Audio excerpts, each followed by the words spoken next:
Hey everyone, and welcome to episode 5 of Death Space Filling the Void. I've got a great episode today featuring my friend Rajiv Fernandez. And one of the things I've learned while working on this podcast has been the many ways that friends and people you know are working their way through grief and trying to help others. And it may be something that they don't talk about often or ever. This episode is a perfect example. I didn't know that Rajiv was putting together care packages for his friends when they lost a parent. And for people who don't know Rajiv, based on his design background and attention to detail, that means these people are getting these beautiful, well thought out, well designed packages that are super personal. So I'm excited to share this episode where Rajiv talks about his unofficial Dead Dads Club. As he says, it's not a club that you want to be in, but it can mean a whole lot for people who are suddenly thrust into it. So this is episode 5 of Death Space Filling the Void, and that means it's the last episode of season 1. After this, I'll be switching to season 1 of my other podcast, That Gives Me Anxiety. I've got 5 episodes lined up for that, and I'm very excited to start getting that out into the world as well. After 5 episodes there, I'll be coming back to Death Space Filling the Void for Season 2, which is 10 episodes already done, taken care of, and a lot of wonderfully honest interviews around grief and life. And stick around, and this podcast will definitely be coming back. Before we jump into the interview with Rajiv, I want to let you know that today's episode is brought to you by Garnished Entertainment. Are you missing your friends? Tired of unwinding in front of the TV? Losing your marbles ever so slightly?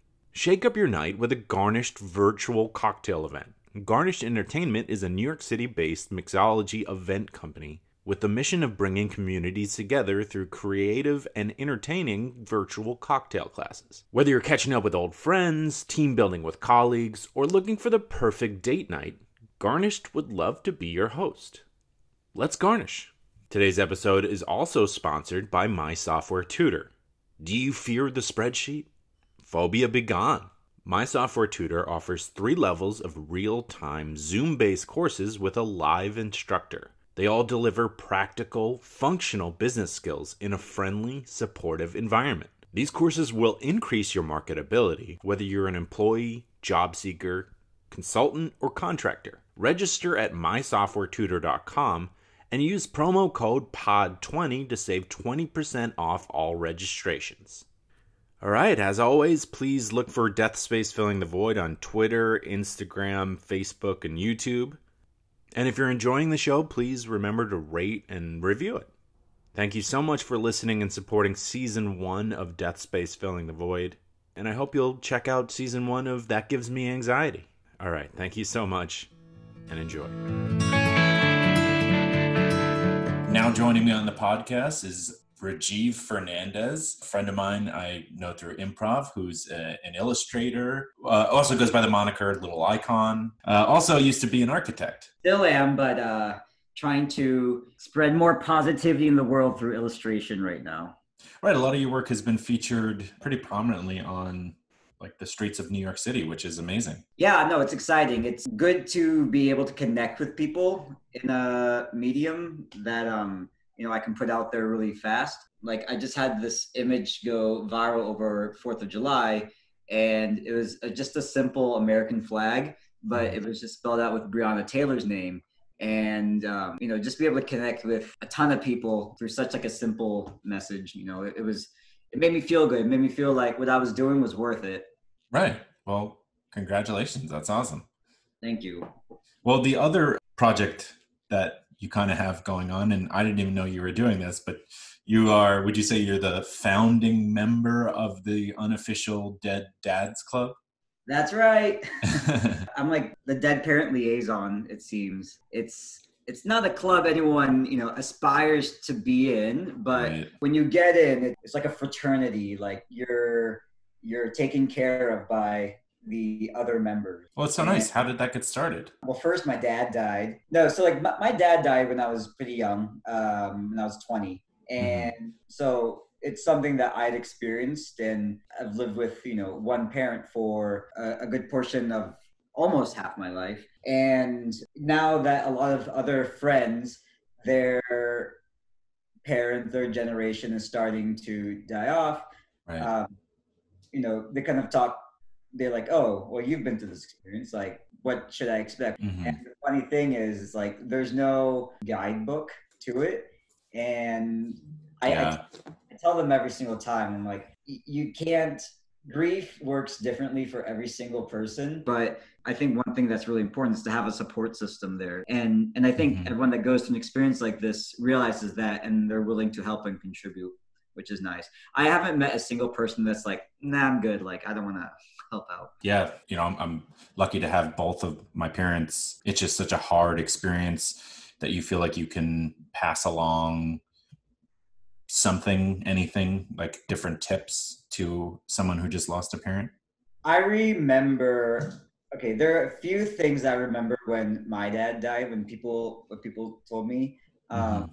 One was my friend Rohini. She's like, "Oh man, like I don't know what to do." She's like, "I wish I could give you some naan." And I'm like, "What the fuck? Like this is like the dumbest thing I've ever." Naan? Just Yeah, food? naan, like yeah, Like, like the Indian bread. yeah.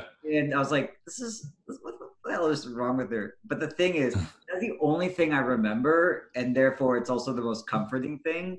And so then when her dad died some years later, I said to her, I'm like, I wish I could give you naan. And she's like, what the fuck is that supposed to mean? I'm like, so actually, that's actually what I tell everyone now. It's say like, this is gonna sound really stupid, but I wish I could give you some naan. I just want to give you some comfort food. Yeah. Well, there's so much comfort in food, right? Exactly. Oh yeah. Well, we'll get to that. Uh, but the other thing was a family friend of ours. She said, I lost my dad when I was like 16, and she said like, expect the grieving process to take about 3 years. And I was like, 3 years? Like what kind of like timestamp is this? This is ridiculous. Like And all of a sudden, it's been 3 years. I feel then, better. yeah, and then after 3 years, I was like, oh, this is like, a lot easier to handle. So Hmm. I don't know if it was like subconsciously in me thinking that, oh, when 3 years comes, I'll get over it or not. But like I was saying before, it's like grief, like everyone like handles it so differently. I dealt with it at first by like eating a lot. I was just like binge eating like my feelings and everything. Well, where were you at that time? Were you living with your parents? No, so I, Uh, I was in college, okay. and it was right before Thanksgiving break, and my parents had gone to Southeast Asia, to Cambodia and Thailand on vacation, Hmm. and I was about to leave that day to go to London to meet my sister for spring break, Hmm. and that morning I get a call from my sister like, like what do you need? Like what else do you need?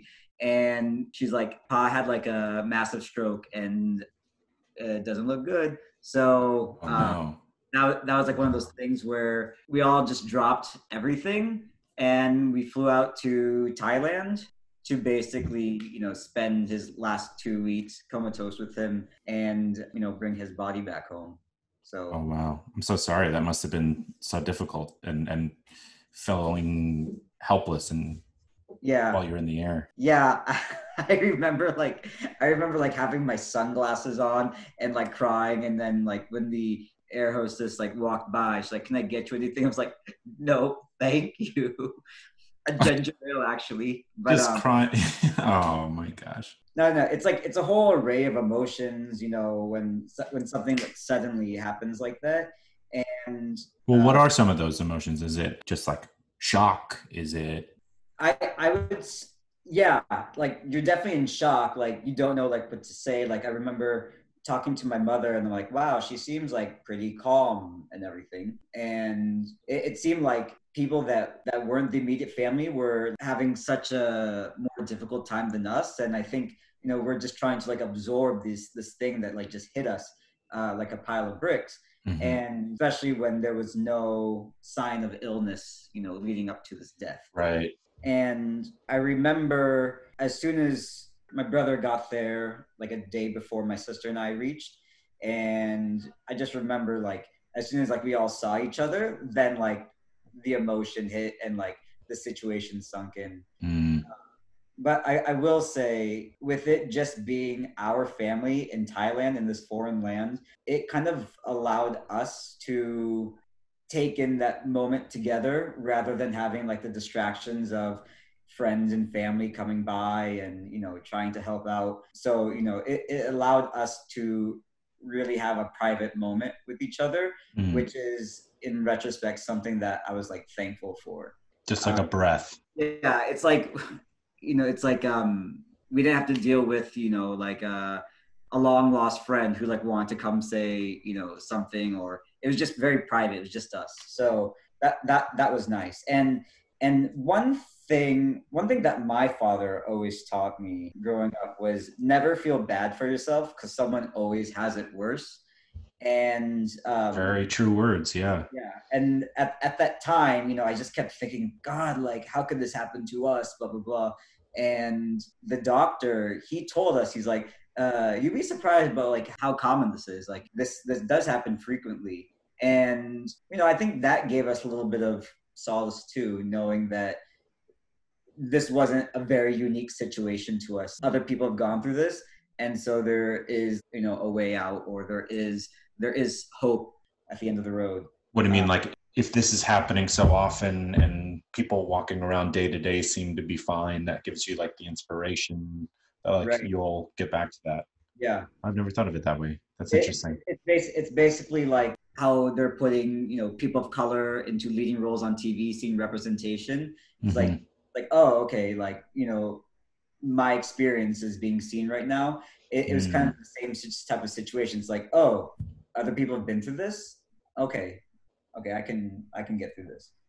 Yeah. And Yeah. then for I remember like in the immediate aftermath, it was just like a whole array of emotions when it would hit you. I remember at his funeral, I was like, I just could not stop laughing. Oh, just like a nervously. Yeah, like, well, you know how I like laugh at inappropriate times. Yes, you do. Yeah. And it I've was been on improv stages with you. Yeah. yeah, it's like just like the simplest thing where like I remember like my cousin went up to speak at the funeral, and just the mic, just like she was so close to the mic, it was super loud, and my sister and I just like burst out laughing, and like we're putting our heads down like on the pew and everything and shaking with laughter, and then I just feel my aunt rubbing my back saying it'll be okay, it'll be okay. While so you're laughing. so I have to pretend that like my laughter is like sobbing. Yeah. But but you know what? Like my father was also known to laugh at inappropriate times, so I guess I was just honoring him. There But you go.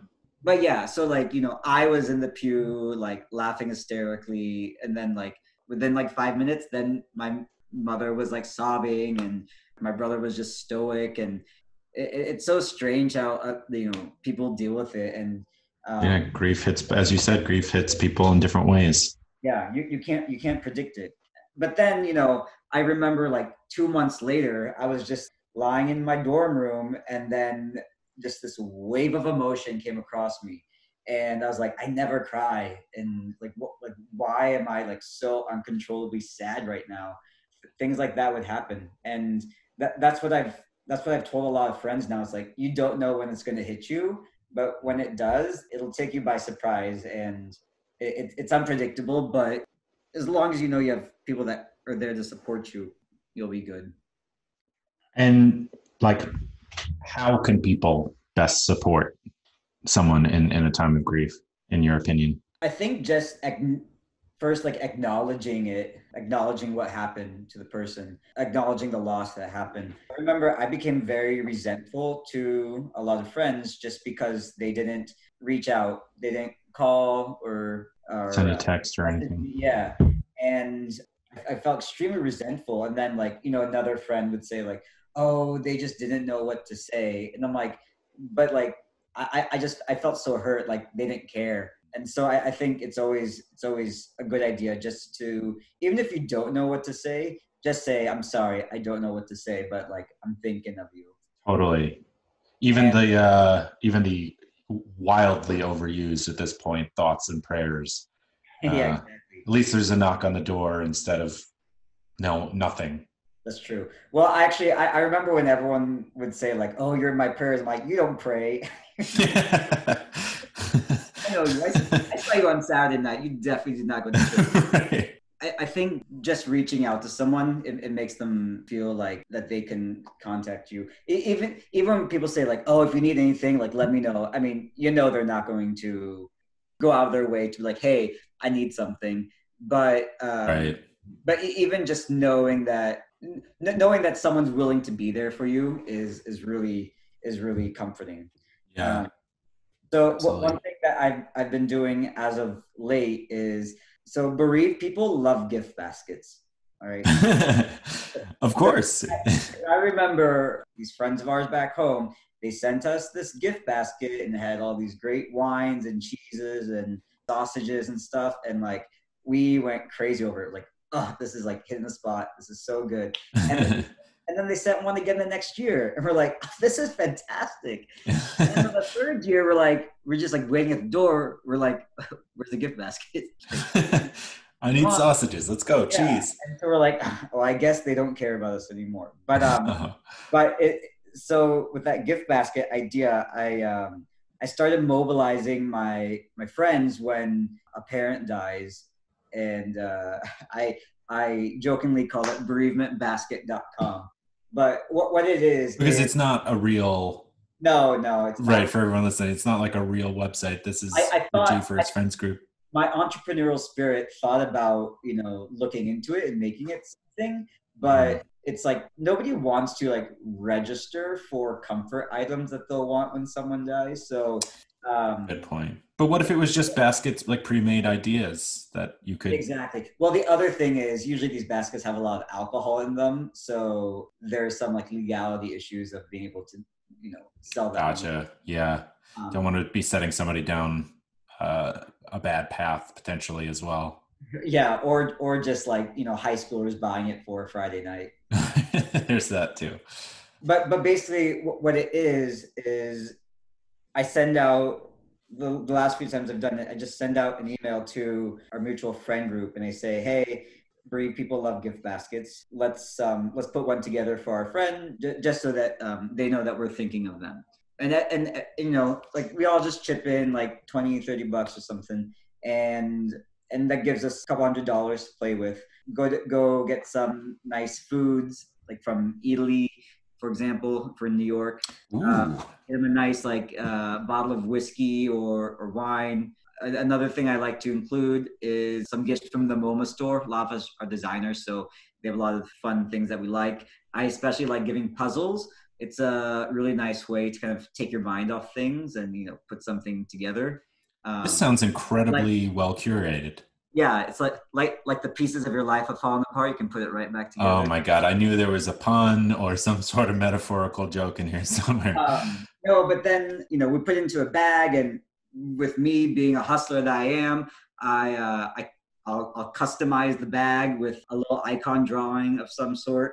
It's like if you're gonna give a gift, make sure you can brand it somehow. But no, all kidding aside, it's just just like receiving like a basket from your friends with comfort items that are personalized.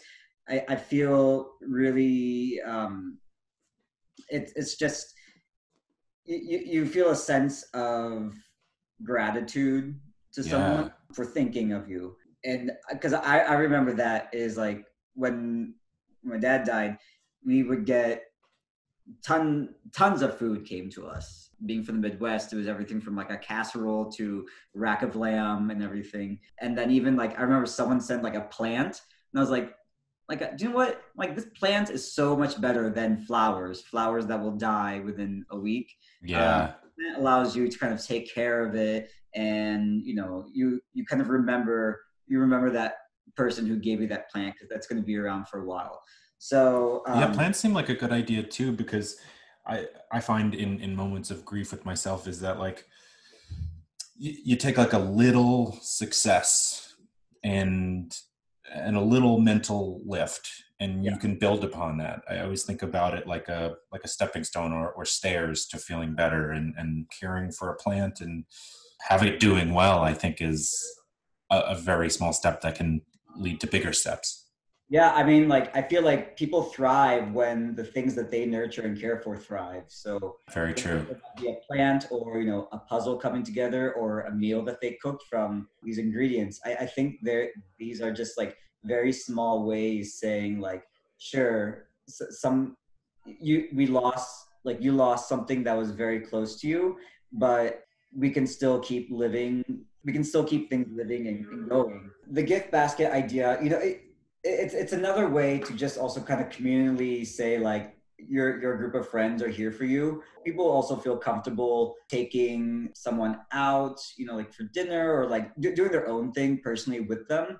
But like this gift basket idea among my friends, I find like it's a good way to kind of let our friend know that we're there for them right now, and then in due time we can each do individual things with them. Yeah, It's a good way. I feel like it's a good way to kind of replace the "I don't know what to say" thing with like completely, completely. here's a little token to acknowledge that That's we the next level of like taking a step. Like, that people may not want to cook, or they haven't been out of the house for a little while, or hey, people, like you said, people just love gift baskets. So right. Yeah. you're just taking that step, and you don't know what to say. Sometimes you don't have to say anything, just other than like, hey, let's Right. get some naan. Yeah, it's like exactly. I mean, like silence doesn't help anyone. You're curating these like well designed, thoughtful, with like high quality items. Like, Yeah. I'm putting myself in someone's shoes who's receiving this. Like, what are the reactions? I feel like I would just like explode with tears as I was unpacking and using the olive oil from Italy to dip bread into. Usually, the last few times I've dropped them off is one was during the time of COVID, so it was really just a handoff, and the other time I left it in my friend's office when he was away, and but like you can tell like Hmm. it meant something to them after going through that experience. You never want someone to feel like alone in the time of grief, and so it's just a way to say like, hey, we're all there for you. Yeah, Yeah. like recently we had a on Father's Day we had a DDC, a Dead Dad Club, get together in Prospect Park, and it was nice. We didn't talk about our own individual experiences with Hmm. death, but we made like tons of death jokes, and it's like a safe space. You can say stuff that's gonna be perceived as insensitive elsewhere, but once you've gone through an experience like that, there's people who understand that making jokes is a form of dealing with your grief. Certainly, absolutely. Yeah. Like no, Um, one thing I've noticed is like no one who's gone through experience of a parent dying has ever said like, "Oh my God, I can't believe you said that. Like that's so inappropriate." Only people whose parents are still around have said that to me, and I'm like, "You'll get it, you know." Unfortunately, you'll get it. Yeah, Yeah. some levity in your life. Uh, Right. and the other thing is, even though I lost my father when I was young, it doesn't change the emotions of what someone goes through when they lose a parent when they're a lot older. It's still the loss of someone you've been connected with for such a long time. I tell people like, oh, don't feel bad for me that I lost my father when I was young and everything. Like in the time that I knew him, I had a great father. He Hmm. gave me a lot of values and loved me. Feel bad for the people who have like shit fathers out there, the ones who That's a abandoned. very good point. Or Yeah. I think having to live with a father that's not, or a parent that wasn't present in your life is much more difficult than losing a parent that you can retain good memories of. That's true, because you still have everything he taught you, and you have such good memories, and that won't be taken away from you. Yeah. I mean, I also feel like I'm being judged constantly because I'm like, oh, my father would be so pissed if he saw that of what I'm doing right now. Like, like going from an engineer to an architect to an illustrator. It's like, okay, stop, you're going the wrong way. Right. It's like when my first book published, someone came up and said, "Your father would be so proud of you right now." I'm like, if he knew how much money I was making from this, he'd be so pissed. Right. He wanted me to have security, not a creative hobby for a job, but you're doing so well in it. Right. But, to kind of go back to what I was saying at the very beginning, my artwork now is something that I do to feel like I'm putting purpose out in the world. Mm, And, I've been thinking about this a lot. When someone dies, nobody says like, hey, you know how much money this guy made? No one says that on their deathbed. It's like, I want to be remembered for all this money I made, or like this big ass house I lived in. No one right. says that. They remember the more the subjective qualities of them. They were kind, they were nice. They Uh, tipped well. Yep.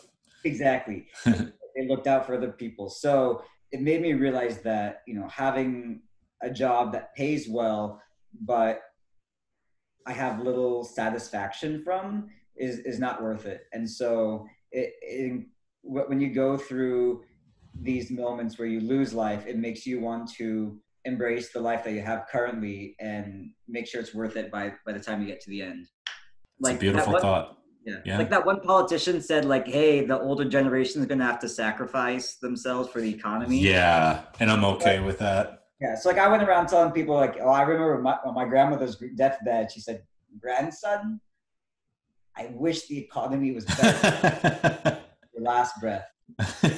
I No hope one your has ever Apple said that. stock. Come Yeah, on. no, No one has no. ever said That's that. hilarious. Well, I kind of wanted to close on first off, does Indian culture, what do they do surrounding death? And did your family practice that? Yeah. So death is like my family's thing. We're kind of like the Kennedys, like we all kind of die young. Mhm. Um, so the men in my family don't have such great luck. When my uncle died about 4 years ago, my brother said, first thing he said to me is like, "So we're like middle aged, right?" And I'm like, "Uh-huh." Yeah. Oh, God. The odds are not in my favor. But we're Christian Indians, so we're not like the Hindus where we take the ashes up to the Ganges and everything and disperse them. But we still do like cremation. I remember when I was young, I asked my dad, I'm like, "Oh, what kind of like tomb do you want?" And he's like, "No," he's like, "You can just cremate me and throw me into the Missouri River." And I was like, "That's disgusting. Like that river's so gross." So then when he died, we cremated him. And then I Mhm. was like, well, I guess we'll throw his ashes into the Missouri River. That's what he said. Yeah. That was So sort of his it was like wishes. the most unceremonious thing. It was like an iced over river, and we're all yelling at each other because the eldest son has to throw the ashes into the water. And that was my Uh-huh. brother. And like we didn't want him to fall in. So we're all just screaming at each other. So, Oh, yeah. but what happened was we cremated him over in Thailand, Hmm. brought him back over in the suitcase. And then we had our memorial service, and then we dispersed some of the ashes in Iowa, where we're from. And then some of the ashes were given in a small urn, and my uncle took them to India and they spread those in the Arabian Sea, just as had been done for my grandparents. Oh, Um, nice. and then when my uncle died, my entire family went out to India for his funeral because we knew that our cousins and my aunt needed us. We'd been through that, and we were going to be there for them no matter what. They were there for us, so we owed them the comfort Same that, comfort. Yeah. again, is one of those things where we just dropped everything and went. You have the memorial, and then you have the cremation, and the cremation, I must say, is like the toughest part, because once you see that body going into the crematorium, it's like that hits you like this is a finality. There's no coming around the bush being like, "Psych, gotcha." It's Right. like, no, it's done. And I remember those were the times when it hit me the hardest, when we saw push my father into the crematorium, and then seeing my uncle do that again. And I guess like in India, these things are like all out there and seen, whereas in the US, I think it's a little bit more discreet, Mm. like putting someone into an oven. So after we got the ashes, we took a boat out into the Arabian Sea there outside Mumbai. And my father's cousin is a Hare Krishna, and so he's a holy man. So he kind of led a prayer and did a Hindu prayer to kind of disperse my uncle's ashes. And when he did that, he also said, a prayer for my father. And it was at that time when like I really felt closure my father's death. It only took that was 11 years after it happened. Why is that? It was just because you'd gone back to It India? was like, we had time to like grieve and process it, and now we were there helping another family, Mm. and it kind of allowed us to like let go of the sadness of the death, Mm-hmm. um, and it kind of put us into a position of where we have a chance to nurture someone else going through this. And I think that's a moment when I really understood my experience can be used to help other people. A friend of mine lost her father like about a month ago, and it's one of those things where like drop everything, all hands on deck, and it's nice that she can message me. She's like, I'm just having the worst day right now. I just need to scream, and like I just need to tell someone, but I feel like you're the only one who would get it. And I was like, I get it. I get it. Just Scream. scream at me. Do Like, it. Let it out. it's fine. Yeah. I think it's like just that understanding of having a shared experience puts you in this club that no one wants to be in, but But it's a good one to be in. right. The world is better that there are clubs like this. Yeah. Well, you're a great man, and I think this is very sweet. And Thank you. thank you very much for sharing all this with me. All right. Peace, man.